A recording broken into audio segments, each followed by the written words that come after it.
అబ్బా. Hello everyone, అందరూ ఎలాగున్నారండి? తమ్నైల్లో చూసే ఉంటారు కదా, రాగి పిండితో మురుకులు అనమాట. తను షార్ట్స్లో చూసే ఉంటారు. మా అక్క, యాక్చువల్గా తను నా ఫ్రెండ్ అనమాట. అక్క అక్క అని పిలిచి అలా అలవాటు అయిపోయిందనమాట. నేను డీటెయిల్గా రెసిపీ చూపిలేను, ఎందుకంటే పిండి ఆల్రెడీ తడిపేస్తున్నారనమాట. ఏం చేస్తున్నారు అని మాట్లాడితే అట్లా మురుకులు చేస్తున్నామంటే, తను చాలా టాలెంటెడ్. ఎప్పుడూ చిరుధాన్యాలు అంటారు కదా, చిరుధాన్యాల సిరుధాన్యాల నాకు ఈ కామెంట్ సెక్షన్లో చేయండి. చిరుధాన్యాలు కదా, వాటితోటి మురుకులు చేసిందనమాట. ఏమి చెక్కిలాలు అంటారు, మురుకులు అంటారు. ఎట్లా కలిపిందంటే క్వాంటిటీ వైజ్గా చెప్తాను చూడండి. వాము, జీలకర్ర, మిరియాల పొడి, సాల్ట్. మనకు కావాల్సింటే రెడ్ చిల్లీ పౌడర్ కానీ వేసుకోవచ్చు. రాగి పిండి, జొన్న పిండి, గట్టిగా చెప్పాలక్క. రాగి పిండి, జొన్న పిండి, ఉప్పు, మిరియాల పొడి, జీలకర్ర, వాము. మనకు కావాలంటే రెడ్ చిల్లీ పౌడర్ కానీ వేసుకోవచ్చు.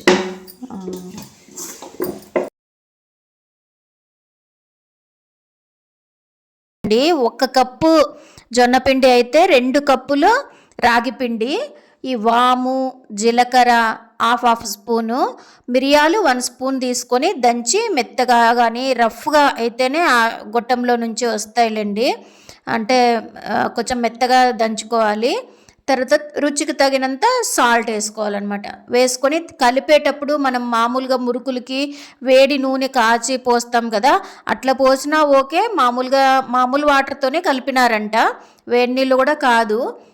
మామూలు వాటర్తోనే మన జొన్న రొట్టెకి ఎలా కలుపుకుంటాము, జారుగా కాకుండా, బజ్జీల పిండిలా కాకుండా మామూలుగా మన మురుకులకి ఎట్లా ఆ కన్సిస్టెన్సీ ఉండేటట్టు కలుపుకున్నారనమాట.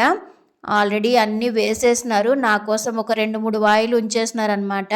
నేను వీడియో తీసుకుంటాననే పాటికి నా కోసం వేసి చూపిస్తున్నారు. అంతేనే ఉంది పిండి. ఎలా కలుపుకున్నారు, ఎంత కన్సిస్టెన్సీ ఉంది అని ఇట్లా తట్టి చూస్తున్నాను అనమాట. నేనైతే ఇలాంటి ప్రయోగాలు చేయడానికి పోను ఆయిల్ తోటి, నాకు చాలా భయము. ఒకసారి ఫెయిల్ అయిందనమాట. మా పాప కోసం తీసుకుపోవాలని సద్ది పిండితోటి వీడియోస్ చూసిన వాళ్ళైతే ప్రీవియస్వి మీకే అర్థమయ్యే ఉంటుంది. నాకు అందుకు కొంచెం భయం అనమాట, ఆయిల్తో ఏమన్నా ప్రయోగాలు చేయాలంటే. ఆ వేసే విధానం ఒక్కొక్కరు ఒక్కొక్క ప్రాసెస్లో వేస్తారనమాట. ఆ జల్లెడ గంట మీద వేసి ఆయిల్లోకి వదిలేసే వాళ్ళు కొంతమంది అయితే, డైరెక్ట్గా దాంట్లోకి ఒత్తే వాళ్ళు కొంతమంది ఉంటారు. లేదంటే పక్కన పేపర్ మీద ఒత్తుకొని సపరేట్ చేత్తోన తీసి వేస్తారు. అలా వేస్తారు. ఒక్కొక్కరు వాళ్ళ టాలెంట్ని బట్టి వేస్తారనమాట. అంటే ఆయిల్ తోటి తరచుగా పెద్ద పెద్ద వంటలు చేసే వాళ్ళకి అలవాటు ఉన్న వాళ్ళు అయితే భయం లేకున్నట్లు వేసేస్తారు. ఆ అక్క డైరెక్ట్గా దాంట్లోకే ఒత్తేస్తున్నారనమాట. నేనైతే అట్లా ఒత్తలేను. అది టెక్నిక్ ఏం చెప్పినారంటే, ఆ పావు ఉంది కదా, మురుకులు ఒత్తే పావు, దాంట్లోనే కొంచెం తేమన్నా చేయాలి, లేకపోతే ఆయిల్ అన్నా చేసేసి దాంట్లోకి ఒత్తితే ఈజీగా వస్తుంది అనమాట. ఈ గ్యాప్లో నేను ఆ డబ్బా చూపిస్తున్నాను, ఎందుకంటే దానికి అన్ని హోల్స్ ఉన్నాయన్నమాట. మనం స్ప్రౌట్స్ చేయడానికి ఈజీగా ఉంటుంది అట్లాంటి డబ్బాలోన. అట్లాంటివి కూడా అవైలబుల్గా ఉన్నాయని తెలియదు నాకు, అందుకోసం మీకోసం చూపిస్తున్నాను. చూడండి, దాన్ని ఇట్లా ఆయిల్ కానీ వాటర్ తడిపినారనమాట. వాటర్ తడిపి డైరెక్ట్గా ఆయిల్లోకే ఒత్తేస్తున్నారనమాట. ఒత్తేసిన తర్వాత అవి కాలడానికి కూడా ఎంతసేపు పట్టవు. మామూలుగా రాగిపిండి అంటే కొంచెం టైం తీసుకుంటుంది కదా, తొందరగానే కాలుతున్నాయి. మనం ఇంకా ఆ కారం సరిపోలేదు అంటే, ఇవి ముందే టేస్టీగా చిరుధాన్యాలతోటి కాబట్టి కారం కోసం మిరియాల పొడి వాడినారనమాట అక్క. మనం లేదంటే చిల్లీ పౌడర్ కూడా వేసుకోవచ్చు అని చెప్పినారు. ఈ వీడియో మీకు నచ్చిందా? ఇలాగ ఎప్పుడైనా మీరు ట్రై చేసినారా? నా కమెంట్ సెక్షన్లో కమెంట్ చేయండి. నేనైతే ఫస్ట్ టైం విన్నాను, అందుకే రెక్కలు కట్టుకొని వాలిపోయి మీకోసం చూపించాలి అని ఈ వీడియో ద్వారా మీకు చూపిస్తున్నాను.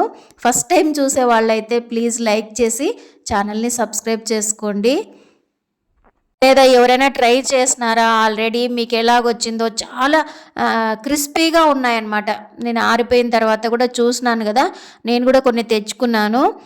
చాలా పెట్టించినారు, చాలా చాలా టేస్టీగా ఉన్నాయి. మొత్తం ఖాళీ చేసేసినారనమాట. పునీత్ వాళ్ళ డాడీకి బాగా నచ్చేసినాయి. చాలా సూపర్ ఉన్నాయన్నమాట. మనం శనగపిండి, బియ్యం పిండి వాటితో చేసుకుంటాం కదా, అవి కొంచెం గ్యాస్ పట్టేసినట్టు అవుతుంది కదా, ఆ ప్రాబ్లం కూడా ఉండకూడదు అనేసి ఇలా వేసినారనమాట.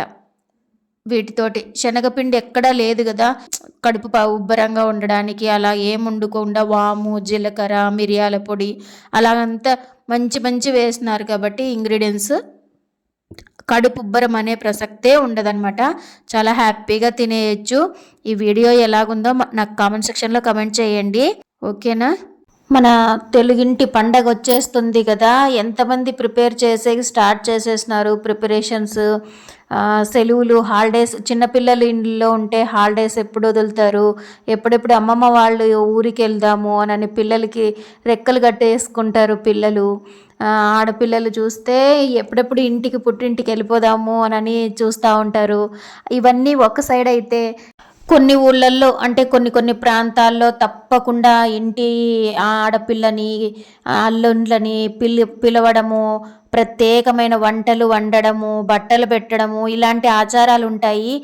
ఆర్థిక పరిస్థితి కొంచెం తగ్గిన వాళ్ళకైతే ఇవన్నీ కొంచెం పండగలు వస్తున్నాయంటే గుండెల్లో రైళ్లు పరిగెత్తుతాయి.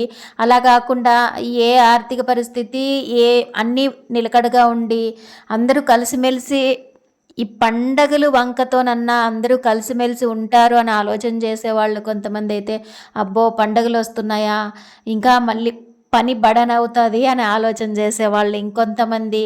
రకరకాలు ఏదైనా ఒక్క సందర్భం వస్తే తలకొక ఆలోచన అంటారు కదా, ఒక్కొక్కరికి ఒక్కొక్క ఆలోచన ఉంటుంది. ఇంటి పెద్దకు ఒక ఆలోచన, ఇంట్లో వైఫ్కి ఒక ఆలోచన, ఆడపిల్లకు ఒక ఆలోచన, ఇంట్లో పిల్లలకు ఒక ఆలోచన, ఎంజాయ్ చేయొచ్చు అని. వాళ్ళకి అవన్నీ తెలియదు కదా, అలా ఉంటుందన్నమాట. పండగలు వస్తేనే చాలు నాకు ఒక గిల్టీనెస్ ఎక్కడా పోయేకుండదనమాట. మేము ఆ స్టేజ్ దాటిపోయేసినాము. మా పిల్లలు ఇప్పుడు హయ్యర్ క్లాసెస్ కాబట్టి ఏమి సెలబ్రేషన్స్ ఏమంటే సెలబ్రేషన్స్ పిల్లలు చిన్నగా ఉన్నప్పుడే బెటర్ అనమాట. గాలిపటాలంట, అవంట ఇవంట, పిల్లలు ఏ బాధ లేకున్నట్లు ఎంజాయ్ చేయగలుగుతారు. అప్పుడే ఆ రోజులే బాగున్నాయేమో అనిపిస్తుంది. ఇప్పుడు ఈ ఫోన్లు పండగలు వచ్చినా కూడా ఈ ఫోన్లకే అంకితం అవుతున్నారనమాట పిల్లలు. ఏ పండగలన్నా పబ్బాలన్నా పెద్ద డిఫరెన్స్ ఏముండదు పిల్లలకి, ఈ కాలంలో పిల్లలకి అని నా ఫీలింగ్. మీరేమంటారు? ఒక రకంగా చెప్పాలంటే ఈ పండగలు బంధాలు, బంధుత్వాలు బలపరుస్తాయి అన్నమాట.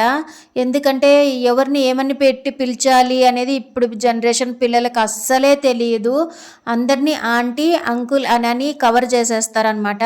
అంతే, అదొక పెద్ద ఫ్యాషన్ అయిపోయింది ఆంటీ, అంకుల్ అనేది. కాకపోతే అత్తమ్మ, మేనమామ, మేనత్త, పిన్ని, బాబాయ్, ఈ చిన్నాన్న, పెదనాన్న, ఈ రిలేషన్స్ అసలు ఆ పిలవడంలోనే ఎంతో ఇది ఉంటుంది కదా. ఆ మాటలోనే, పిలవడంలోనే మమకారం వద్దన్న వచ్చేస్తుంది. ప్యూర్ రిలేషన్షిప్ ఉన్న దగ్గర అయితే ఎస్పెషలీ అది మెయిన్. మనం వెళ్తే అక్కడ హ్యాపీనెస్ రెండింతలు అవుతుంది అని ఎక్కడైతే అనుకుంటామో అక్కడికి మీరు వెళ్ళడానికి చూడండి, మీ పిల్లల్ని తీసుకొని వెళ్ళడానికి ప్రయత్నించండి. ఎప్పుడు జీవితాంతం ఉండేదే కొంచెం ఏమంటారు, మన రిలేషన్స్ని కాపాడుకోవాలి అంటే ఇవి బాగా మంచిగా ఉపయోగపడతాయి పండుగలు అనేటివి నా ఫీలింగ్. మీరేమంటారు? దీనికి పూర్తి విరుద్ధం కూడా ఉందిలేండి. మనం వెళ్తే అంటే ప్రతి పండక్కి రావాల్సిందేనా, వచ్చేదేనా అన్నట్టు మనం పోయిన దానికే ముభావంగా ఉండడము, అట్లాంటి చోటికి వెళ్ళుకోకుండా మన ఇంట్లో మనం చేసుకునేదే చాలా మంచి ఉత్తమమైన మార్గం అన్నమాట. చాలా రకాలు ఉంటారు మనుషులు అనిన తర్వాత అది తెలిసిపోతుంది కదా ఎవరెవరు ఎట్లా స్పందిస్తున్నారు అనేసి. ఇవి స్ట్రాంగ్గా చేసుకోవాలి మన రిలేషన్స్ అని అనేవాళ్ళైతే ఆటోమేటిక్గా ఫోన్లు మోగుతాయి. ప్రత్యేకంగా ఇంకా కిటకిటలాడతాయి అన్నమాట బస్సులు కానీ, బస్ స్టేషన్లు, రైల్వే స్టేషన్స్ పండగలకి కదా. అసలు పండగ అంటేనే ఒక కళ.